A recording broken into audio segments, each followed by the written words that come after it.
was Cait, my friend, and here's Patrick Fetherston reading. Never taught to fly, sheep, but they are the souls of ferrymen, men. And one sees them fighting over scraps of crab, and out of range, the crabs fighting over scraps. A seat on a bus. No, look again. A seat stippled with blood detached from the wreck of a bus, from passengers who were sitting right there. Presently to tell of a year of blood, and the furry upholstery repeatedly ripped during leisure hours. It was all right to look again, to secure a record. Have we individuals been managed? Yes. Are we saying we've been? Naturally not. Oh, what could have been the first explosion coming at me, even before I was ready to miss arms, legs, and proper head? Which was preparation, sure, for the second. You have been captured by one's own individuality. Carousel, death row, or kindred structure for the self. Uproar and redolence. One hangs about like it's fumes of cordite. For the self and one other, the heart's enemy, say. To perfection is the advancement of H.E., learning for certain. For it must be the answer to have one's dearest own blown up, to get a sight of me as I, one of those worlds, am.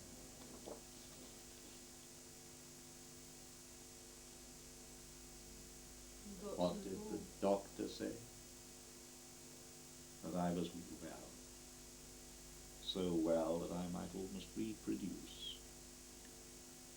Or that you might almost contemplate your loved one's death without uneasiness.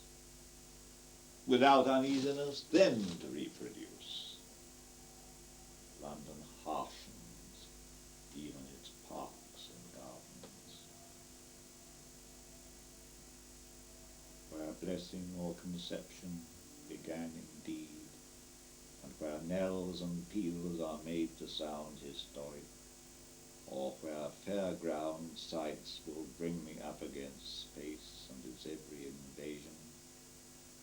Otherwise, where the mind simmers on the body's ring.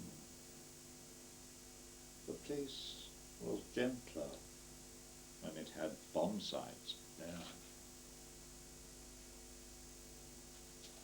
It was all blood then. Voices of peeved gulls over scraps, a hard and a limp bits. Indeed, it could all have been fatherhood, to spear a fish in a flash, or in the crowd rack chase a lively girl, a caller, a reflector. And now there should be a dim lamp, just for that. Have we passed into and out of worlds? The sand, full against the face, building up to a storm, prompts the question yet again. But there can only be a grain here, not of truth, but of interrogation. What should I do? All the attitudes. Officer didn't understand most sounds, let alone music. He wanted to understand, for instance, what was coming out of the piano up there on the podium before him. Suddenly there was the intermission. The girl beside him was saying, "I appreciate this." Officer believed her. Then he said, "It would have been a privilege to me to have introduced it to you from out of the blue, with you a novice. But I'm not a novice if I wasn't a stranger to you. Already less of one than you were 2 minutes ago." Daisy paused on hearing this, then spoke of herself. "I suppose you think it pretentious of a woman to tell a blank stranger she appreciates this or that, or the other," said the officer, wishing he could smile. Suppose I told you I appreciated the metropolis. I'd go on from there to ask you why you didn't call the place London. Oh?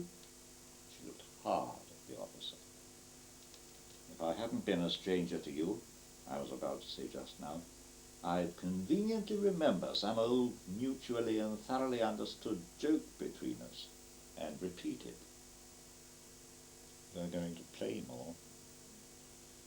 45 minutes later, the last strains having died away, Officer waited for Daisy to say, "You think it pretentious of me to speak of the metropolis when all the time I could content myself with London." I didn't say I thought that. And as we don't know each other well enough to swap jokes, we don't, if we are sensible, let the presence or absence of humdrum humour between us bother us. Daisy pushed everything home by humming the tune the performance had been playing. A battered-looking instrument, out of place in a concert hall perhaps, but no one, certainly not the performer, to smarten it up. Officer in the foyer introduced Daisy to his old friend Toe, to whom she said, "It so happens that I've an old friend whose name rhymes with yours. Ho, he's called. He's notable for a grudge against most people." "I infer from that statement," said Toe, "that he's something of a hero." "When he's not holding a grudge." "You'll probably tell me next that there's a side to him where heroism matters. For him, that is. There is, it makes up for his misanthropy." "Too many of us have grudges," said Officer, who had never been or aspired to be a brave man. "I know. They mutter imprecations as they shamble past you in the street," said Toe. "Take into account what they've been going without. Envying me." "They insult women," said Daisy, as if suddenly challenged. "Have they insulted you?" Toe asked. "No, but they insulted my sister, who's under treatment." "Treatment," said Officer contemplatively. "But your friend Ho couldn't have done any of those things," said Toe. "When I speak of insults, I positively do not speak of my friends." "Your intimates," said Officer. "I think I've come close to grasping something." He was unsure of himself. "But do tell me why I'm so unsure of you." "Someone I've only just met." "So when you speak of insults, you're referring to strangers," said Toe. "Real ones," said Daisy. She made up her face in front of a wall mirror in the depths of the foyer and thought about the music she had tried to like, out-of-date stuff. What was its point? "Your close friends," Toe told her, "think you make them unsure of you." "Not of themselves?" Daisy went on to insist that the second possibility fitted the facts. Toe told her, without petulance, that she could have it her own way.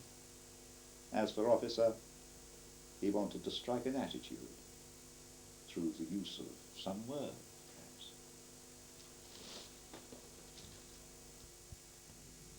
This is my friend Cait McGee. Yuga night.